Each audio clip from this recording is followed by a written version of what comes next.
नमस्कार। आप सभी का स्वागत है माय B21 यूट्यूब चैनल पर। दोस्तों, हम पढ़ रहे हैं जीव विज्ञान सामान्य विज्ञान के अंतर्गत, और प्रीवियस क्लास में हमने कोशिका वाला चैप्टर शुरू किया था, जिसमें हमने कोशिका के बारे में पढ़ा था। कोशिका विज्ञान जो होती है उसको हम साइटोलॉजी के नाम से जानते हैं, ये भी हमने पढ़ा था। कोशिका की खोज किसने की, ये भी हमने जान लिया था। कोशिका सिद्धांत, इसके अलावा कोशिका विभाजन की थ्योरी किसने दी, एक कोशिकीय जीव, बहुकोशिकीय जीव, प्रोकैरियोटिक और यूकैरियोटिक इत्यादि टॉपिक को हमने डिटेल में पढ़ा था। आज की क्लास में हम प्रोकैरियोटिक और यूकैरियोटिक में अंतर जानेंगे।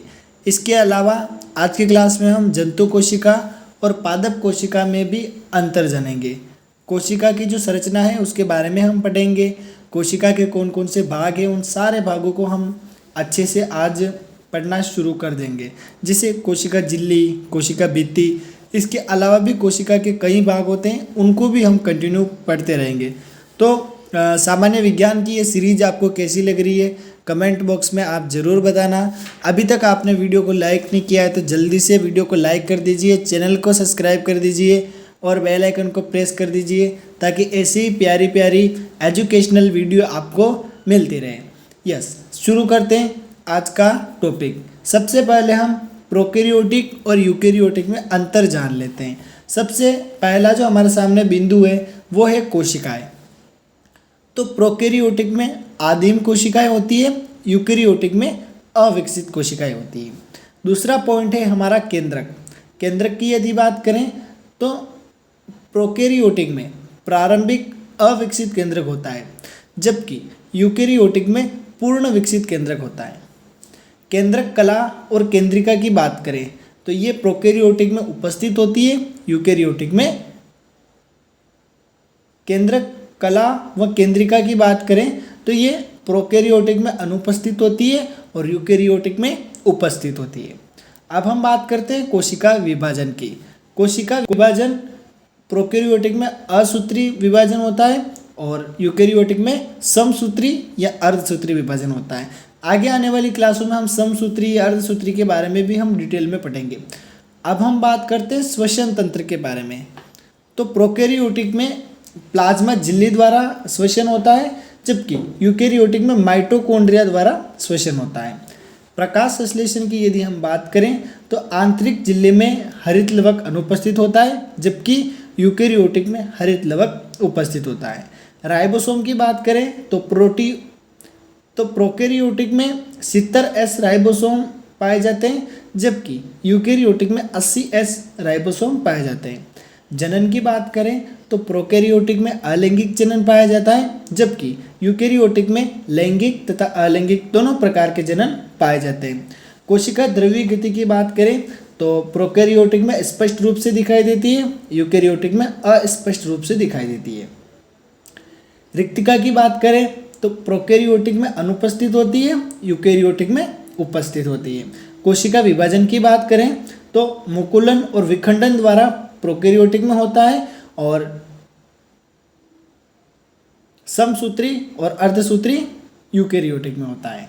गुणसूत्र की बात करें तो प्रोकैरियोटिक में एक गुणसूत्र होता है और यूकैरियोटिक में एक से अधिक गुणसूत्र होते हैं। दोहरे झिल्ली युक्त कोशिकाओं की बात करें तो प्रोकैरियोटिक में अनुपस्थित होता है, जबकि यूकैरियोटिक में एक से अधिक उपस्थित होते हैं। उदाहरण की बात करें तो प्रोकैरियोटिक के उदाहरण बैक्टीरिया, माइकोप्लाज्मा, नीलहरित शैवाल, जबकि यूकैरियोटिक के उदाहरण पादप व जंतु कोशिकाएं। चलिए, तो यहाँ पर हमने प्रोकैरियोटिक और यूकैरियोटिक में अंतर अच्छे से समझ लिया है। अब हम पादप कोशिका और जंतु कोशिका में अंतर पता कर लेते हैं। पादप कोशिका और जंतु कोशिका में अंतर की यदि हम बात करें तो सबसे पहला जो अंतर हमारे सामने है वो है आवरण। बाहरी जो आवरण है वो किस प्रकार का होता है। तो पादप कोशिका में त्रिस्तरीय कोशिका भित्ति पाई जाती है, जो कि सेल्यूलोज से मिलकर बनती है। जंतु कोशिका की बात करें तो इसमें कोशिका भित्ति अनुपस्थित होती है और जीव द्रव्य से ये ढकी रहती है। दूसरा बिंदु है पर्णहरित। तो पादप कोशिका में कुछ पौधों को छोड़कर, जैसे कवक और जीवाणु, अन्य सभी में पर्णहरित पाया जाता है, जबकि जंतु कोशिका में पर्णहरित अनुपस्थित होता है। सेंट्रोसोम की बात करें तो पादप कोशिका में अनुपस्थित होते हैं, जबकि जंतु कोशिका में उपस्थित होते हैं और ये कोशिका विभाजन में सहायता करता है। लाइसोसोम की बात करें तो पादप कोशिका में अनुपस्थित होते हैं, जबकि जंतु कोशिका में उपस्थित होते हैं। रसदानियों की बात करें तो ये पादप कोशिका में उपस्थित होती है, जबकि जंतु कोशिका में अनुपस्थित होती है। तारक केंद्र की बात करें तो पादप कोशिका में अनुपस्थित होता है, जबकि जंतु कोशिका में उपस्थित होता है। तो यहाँ पर मैंने आपको पादप कोशिका और जंतु कोशिका में अंतर भी स्पष्ट रूप से बता दिया है। इनके चित्र भी आप देख सकते हैं। अगर आपको इस क्लास के नोट्स चाहिए तो आप हमारी ऑफिशियल वेबसाइट पर एज ए स्टूडेंट रजिस्टर कर लीजिए। आप रिलेटेड कोर्स इनरोल कर लेना, आपको नोट्स मिल जाएंगे। इसके अलावा डिस्क्रिप्शन में भी आपको एक लिंक मिल जाएगा जिसके थ्रू नोट्स को एक्सेस कर सकते हैं। अब हम बात करते हैं कोशिका की संरचना के बारे में। कोशिका विभिन्न प्रकार के कोशिकांग से मिलकर बनती है। प्रत्येक कोशिकांग का विशिष्ट कार्य होता है। कोशिकांग के कारण ही कोशिका किसी विशिष्ट कार्य को संपन्न कर सकती है। कोशिका के भागों के बारे में हम बात करें तो कोशिका के मुख्य रूप से 3 भाग होते हैं: कोशिका झिल्ली, कोशिका द्रव्य और केंद्रक। कोशिका द्रव्य व केंद्रक को सम्मिलित रूप से हम जीव द्रव्य के नाम से जानते हैं। सबसे पहला जो कोशिका का पार्ट है वो है कोशिका झिल्ली। कोशिका झिल्ली से बाहरी आवरण होता है। ये झिल्ली पतली होती है, मुलायम होती है और लचीली होती है। कोशिका झिल्ली द्वारा कुछ पदार्थ बाहर आ जा सकते हैं। इस झिल्ली को ही हम अर्ध पारगम्य या चयनात्मक पारगम्य झिल्ली कहते हैं। ये झिल्ली लिपिड तथा प्रोटीन से मिलकर बनती है और 2 परत प्रोटीन की होती है और सेंट्रड यानी बीच वाली परत जो होती है वो लिपिड की बनी होती है। अब हम बात करते हैं कोशिका झिल्ली के कार्यों की। तो कोशिका का एक निश्चित आकार बनाए रखती है कौन? कोशिका झिल्ली। कोशिका झिल्ली जो होती है ये कोशिकाओं में पदार्थों के आवागमन का काम करती है। कोशिका को यांत्रिक सहायता भी प्रदान करती है कोशिका झिल्ली। इसके अलावा जंतु कोशिका में सीलिया, फ्लैंजेला, माइक्रोबिलाई के निर्माण में भी ये सहायक है। अब हम बात करते हैं कोशिका भित्ति की। पादप कोशिकाओं के चारों ओर एक मोटा आवरण होता है जिसको हम कोशिका भित्ति के नाम से जानते हैं। पादपों में ये सेलुलोज की बनी होती है।